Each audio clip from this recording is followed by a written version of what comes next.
Your financial needs aren't independent of each other, so your financial advisors shouldn't be either. At Mercantile Bank, our experienced United Wealth professionals are united to serve you and your complete financial planning and wealth management needs. Are you just starting your investment journey or need to roll over a retirement plan? Do you need to plan for a loved one with special needs or for your own life after work? Maybe your business needs a succession plan or you want to enhance your employee benefit programs. Whatever steps you need to take, our United Wealth experts are ready to take them with you. Together, we are united. Hi, this is Ron Kinscherf with Muddy River News. Welcome to the Business Spotlight, and we are joined by a couple of folks from Niemann's, Rich Senior, Rich Jr., the right. CEO, and Richie, who is the director of non-perishable over there, right? Director of everything non-grocery. Non-grocery, right. So, all right, first question. What was your first job as an employee of Niemann's probably when you were 12 or 13 years old? What did your dad have you doing? Well, my first job was cleaning restrooms at the 24th and Spring store, which used to be out on the corner. Right. That was my first job, yeah. Okay, Richie? Sweeping floors. We used to have when we used to do fruit baskets for the holidays inside, sweeping floors after school. I believe I was 13, because I had to get Mrs. Bick at St. Peter's to sign off on the work permit. Yeah.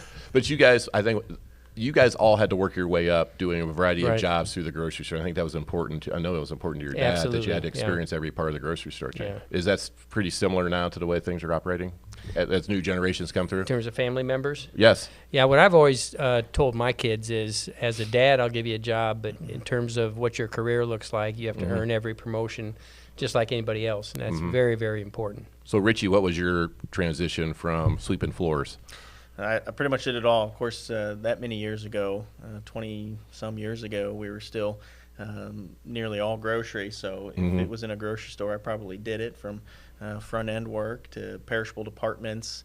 Eventually, when I graduated from school, moved over to Champaign and worked as an assistant manager and eventually ran my own store. And here you are. Kind of gone from there. So non-perishable stuff. So the store the organization has really evolved from strictly grocery to what you guys do now, and we'll get into that a little bit different. But how did that evolution take place? Well, we kind of looked, and this is probably 35 years ago, we started looking out, and we saw a couple of things. We wanted diversity from a geography standpoint and also from a format standpoint. Geography is so you don't have all your eggs in one basket and that sort of thing, but also because, Illinois in general has been a little bit difficult for population. A lot of the population has fled and is continuing to flee Illinois, and they're going to neighboring states, and so we want some of our business. We have a lot of business in Illinois, of course, but we want to be where the people are heading, and so that's why Minnesota, Wisconsin, Indiana, Missouri for us, and pretty soon Michigan. We're not in Michigan yet, but we have a store planned there. But it's a big shift from going from grocery, because you got into what's the pet supply stuff you got into next? Gosh, I think convenience stores was the first different retail format, and then we went from there, both hardware and pet, pretty much about the same time. That was before you got really involved. But the move from grocery, did it have anything to do with the Targets and the Walmarts of the world starting to carry groceries and the competition, and maybe the margins were starting to get a little slimmer? Well, there's no question that you have to look. We're an ESOP organization, so we're owned by our associates. And so we have to view things as it's almost as if we were a public company, because we're responsible to all of our associates. So we look for growth and to protect the future growth of the business. So we're always on the lookout for that, and that's why we're also willing to try a lot of different things. Right. And certainly we're not successful at everything we try. Right. Was it hard for your father to make that move away from being the primary grocery store chain and then trying to get out in these other areas? Well, or was it just something he had to do? You talked about diversity. He wasn't the driver of it. Okay. All he had to do was say, "Yeah, that sounds like a good idea. All right. Let's give it a go." So, some of the things you're involved in. We mentioned the hardware. You guys have a number of Ace Hardwares now, don't you? Yeah, we're operating 36 hardware stores in 4 states, including Illinois.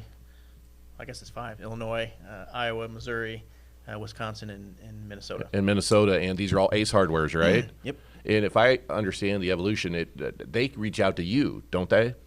A lot of times, because a lot of these are family owned. There's no follow the family into some of these stores. So Ace is reaching out to you guys now, aren't they? Well, I would certainly say it's a combination. We've opened up a handful of ground-up stores that we've done in Wisconsin, all the states I've mentioned. But certainly there's a number of opportunities that have come from other families in the business. Could be one store, could be half a dozen that we've taken on at any given time that they don't have a succession plan, and we offer that for them, and it's worked out good for both us, the buyer, and them, the seller. How much? Sorry, go ahead, Rich. Well, as we acquire, it's been really interesting because we are an ESOP company and owned by our associates. That's a real big plus for the group of folks that the seller is leaving behind. So as we buy, that's a real positive thing for folks. From an accounting standpoint, HR and all that type of stuff, how big of a challenge is it to have not only that you have the pet stuff and you have the pizza places? How big of a challenge is it for you guys? Are you operating them all under the same accounting package, or you have it divided up between the things? Or yeah, we are, but probably I would say. First of all, we always have to build out our support system for each group of stores, and each group has to have a support system. Of course, that's all the leads of those support systems they report to Richie. But IT is probably another challenge in terms of being different.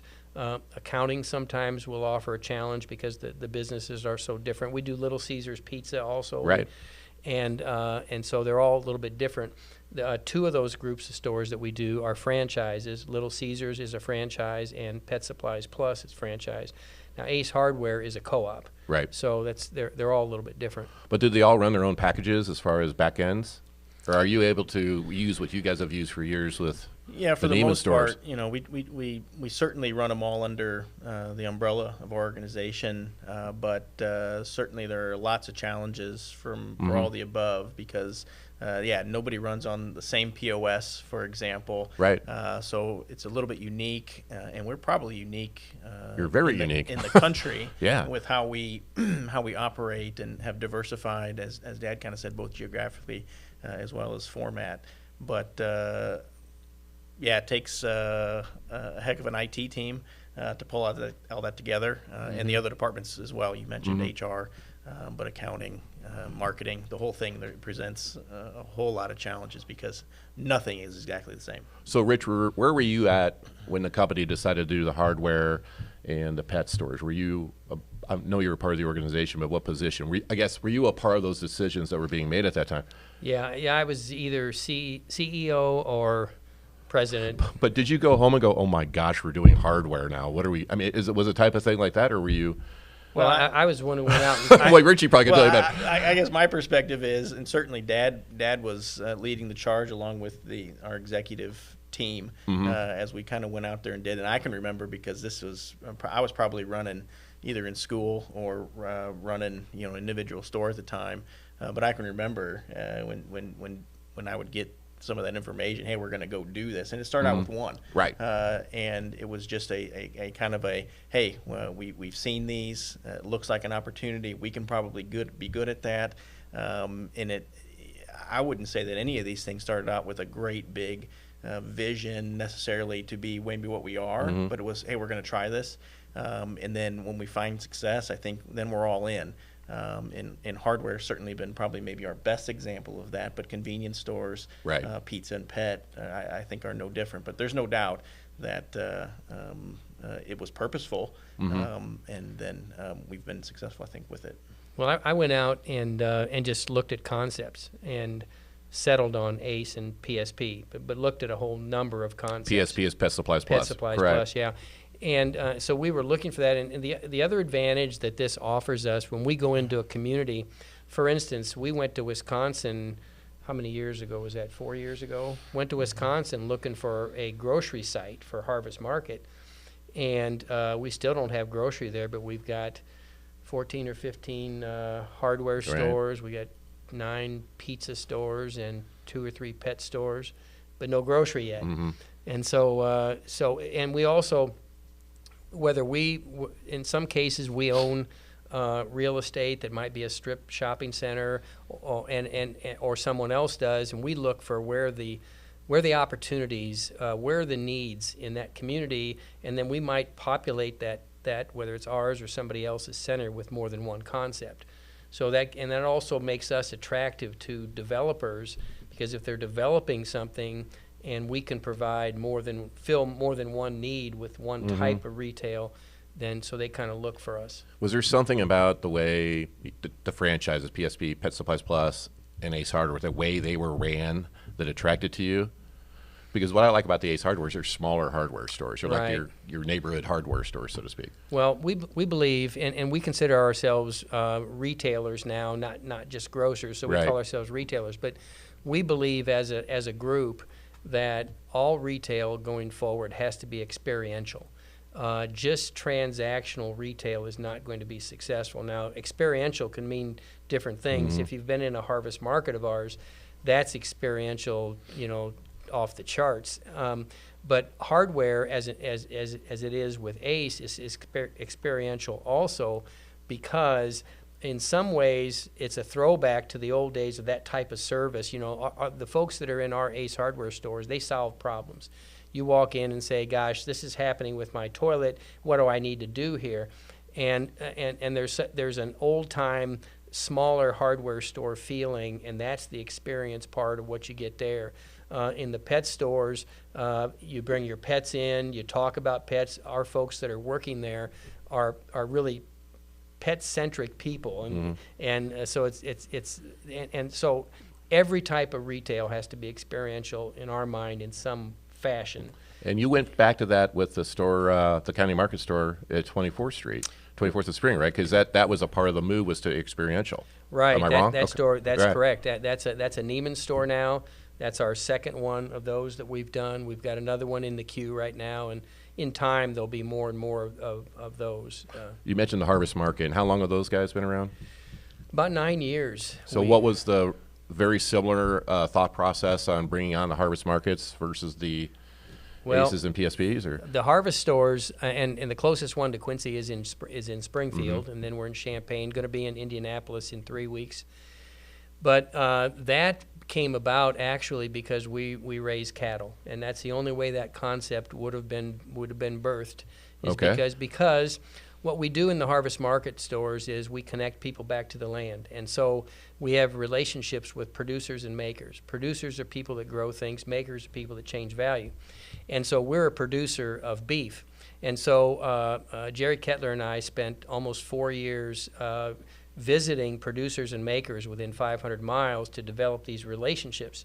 And that's what's so interesting. People come into Harvest Market for adventure. They come in for knowledge.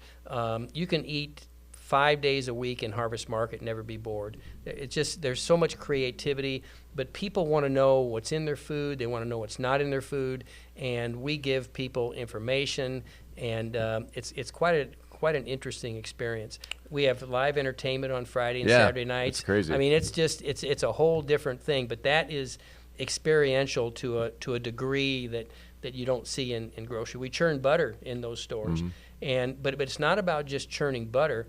It's about the Kilgus Family Farm sweet cream that comes into the butter churn room. The byproduct is buttermilk. That goes into our biscuits. The biscuits end up in the farmhouse restaurant in the store, and so there's this circular motion of all this food, a lot of times local.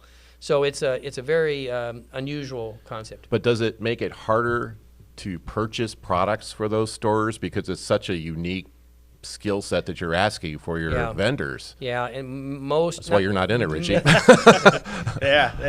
doubt. I touch it on the fringes, but Right. No doubt that Dad and that team have it going on. Well, Richie's a part of the executive committee that makes a lot of these important decisions as well. But yeah, it is. We have to develop relationships, and that's why most of them are with family operations, and these are real relationships, and that's why it took 4 years before we ever got off the ground. But it's got to make you feel good, though, as a larger organization, employee-owned, to bring in some of these smaller folks into your large store. That's got to be a good feeling for you guys. Yeah, it's a two-way street. They really appreciate it. They love doing that, and we do.